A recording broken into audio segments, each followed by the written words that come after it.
হিজরতের চতুর্থ বছরে মুহররম মাসে বীরে মাওনার মর্মান্তিক ঘটনা সংঘটিত হয়। আবু বারা আমির বিন মালিক, যিনি মুলাইবুল আসিন্নাহ উপাধিতে ভূষিত ছিলেন, অর্থাৎ বর্ষা নিয়ে যিনি খেলা করেন, এক দফা মদিনায় মহানবী সাল্লাল্লাহু আলাইহি ওয়াসাল্লামের খিদমতে এসে উপস্থিত হলেন। মহানবী সাল্লাল্লাহু আলাইহি ওয়াসাল্লাম তাকে ইসলামের দাওয়াত দিলেন, কিন্তু তিনি ইসলাম গ্রহণ করলেন না কিংবা তা থেকে সরেও গেলেন না। তিনি বললেন, হে আল্লাহর রাসূল, যদি আপনি দ্বীনের দাওয়াত দেওয়ার জন্য সাহাবীগণকে নাজদবাসীদের নিকট প্রেরণ করেন, তাহলে তারা আপনার দাওয়াত গ্রহণ করবে বলে আশা করি। মহানবী সাল্লাল্লাহু আলাইহি ওয়াসাল্লাম বললেন, নাজদবাসীদের থেকে নিজ সাহাবীগণ সম্পর্কে আমি ভয় করছি। আবু বারা বললেন, তারা অর্থাৎ সাহাবীরা আমার আশ্রয়ে থাকবেন। এ কারণে ইতিহাসবিদ ইবনু ইসহাকের বর্ণনা মতে 40 জন এবং সহিহুল বুখারীর তথ্য মোতাবেক 70 জন সাহাবাকে মহানবী সাল্লাল্লাহু আলাইহি ওয়াসাল্লাম তার সঙ্গে প্রেরণ করেন। তবে 70 জনের সংখ্যাটি সঠিক বলে প্রমাণিত। মুনজির বিন আমির এবং মনিক লিয়ামুতকে দলের নেতা নিযুক্ত করেন মহানবী সাল্লাল্লাহু আলাইহি ওয়াসাল্লাম। এই সাহাবাবৃন্দ ছিলেন বিজ্ঞ, কারি এবং শীর্ষস্থানীয়।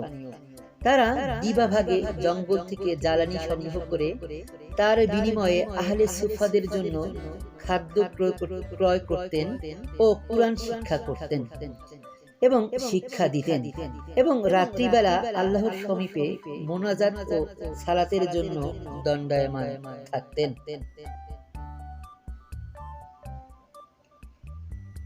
এ ধারা অবলম্বনের মাধ্যমে তারা মাওনার কূপের নিকট গিয়ে পৌঁছলেন।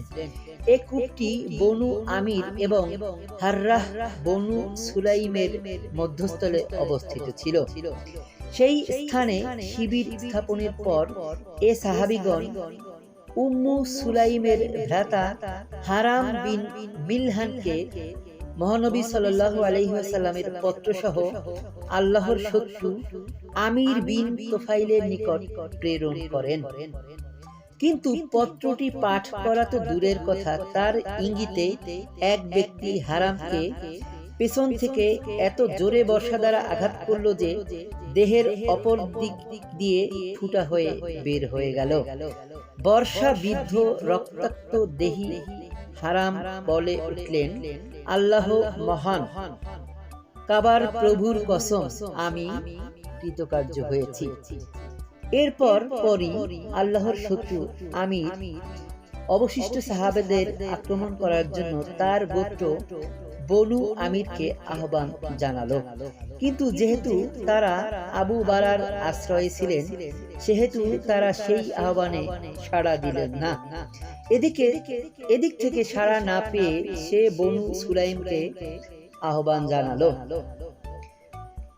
বনু সুলাইমের 3টি গোত্র উমাইয়া, রেয়ল এবং জাকওয়ান এ আহ্বানে সাড়া দিয়ে তৎক্ষণাৎ সাহাবীগণ রাদিয়াল্লাহু আনহুকে চতুর্দিক থেকে ঘিরে ফেলল। প্রত্যুত্তরে সাহাবায়ে কেরাম যুদ্ধে লিপ্ত হলেন এবং একজন বাদে সকলেই শাহাদাত বরণ করলেন। কেবলমাত্র কাব বিন যায়েদ রাদিয়াল্লাহু আনহু জীবিত ছিলেন। তাকে শহীদগণের মধ্য থেকে উঠিয়ে আনা হয়। খন্দকের যুদ্ধ পর্যন্ত তিনি জীবিত ছিলেন। তাছাড়া আরো দুজন সাহাবী, আমর বিন উমাইয়া জামরি রাদিয়াল্লাহু আনহু এবং মুনজির বিন উকবা বিন আমির রাদিয়াল্লাহু আনহু উট চড়াচ্ছিলেন। ঘটনাস্থলে তাঁরা পাখি উঠতে দেখে সেখানে গিয়ে পৌঁছেন। অতঃপর মুনজির তাঁর বন্ধুগণের সংখ্যা মুশরিকদের বিরুদ্ধে যুদ্ধে অংশগ্রহণ করেন এবং যুদ্ধ করতে করতে শাহাদাত বরণ করেন। আমর বিন উমাইয়া জামরিকে বন্দী করা হয়, কিন্তু যখন তারা অবগত হয় যে মুজার গোত্রের সঙ্গে তার সম্পর্ক রয়েছে, তখন আমির তার কপালের চুল কেটে দিয়ে তার মায়ের পক্ষ হতে, যার উপর একটি দাসকে স্বাধীন করার মানত ছিল, তাকে মুক্ত করে দেয়। আমর বিন উমাইয়া জামরি রাদিয়াল্লাহু আনহু এ বেদনাদায়ক ঘটনার খবর নিয়ে মদিনায় পৌঁছলেন। 70 জন বিজ্ঞ মুসলিমের এই হৃদয় বিদারক শাহাদাত উহুদ যুদ্ধের ক্ষতকে আরো বহুগুণে বর্ধিত করে তোলে। কিন্তু উহুদের তুলনায় এই ঘটনা আরো মর্মান্তিক ছিল, এ কারণে যে উহুদ যুদ্ধে মুসলিমগণ শত্রুদের সঙ্গে মুখোমুখি যুদ্ধ করে শাহাদাত বরণ করেন, কিন্তু এক্ষেত্রে মুসলিমগণ চরম এক বিশ্বাসঘাতকতার শিকার হয়ে সম্পূর্ণ অসহায় অবস্থায় মৃত্যুবরণ করেন। আমর বিন উমাইয়া জামরি রাদিয়াল্লাহু আনহু প্রত্যাবর্তনকালে কানাত উপত্যকার প্রান্তভাবে অবস্থিত কারকারা নামক স্থানে পৌঁছে একটি বৃক্ষের ছায়ায় অবতরণ করেন। বনু কিলাব গোত্রের 2 ব্যক্তিও তথায় অবস্থান গ্রহণ করে। তারা উভয়ই যখন ঘুমে নিমগ্ন হয়ে পড়ে, তখন আমর বিন উমাইয়া রাদিয়াল্লাহু আনহু তাদেরকে নিশ্চিহ্ন করে ফেলল। তার ধারণা ছিল যে এদের হত্যা করে তার সঙ্গীদের হত্যার প্রতিশোধ গ্রহণ করলেন, অথচ তাদের দুজনের নিকট রাসূলুল্লাহ সাল্লাল্লাহু আলাইহি ওয়াসাল্লামের পক্ষ থেকে অঙ্গীকার ছিল, কিন্তু আমর বিন উমাইয়া রাদিয়াল্লাহু আনহু তা জানতেন না।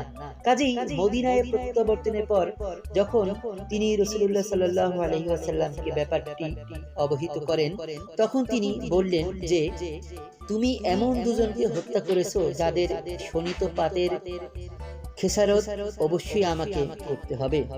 এরপর মহানবী সাল্লাল্লাহু আলাইহি ওয়াসাল্লাম মুসলিম এবং তাদের সঙ্গে চুক্তিবদ্ধ ইহুদিদের নিকট থেকে শোণিত পাতের খেসারত একত্রিত করার কাজে ব্যস্ত হয়ে পড়েন। এটাই পরিণামে বনু নাজির যুদ্ধের কারণ হয়ে দাঁড়ায়।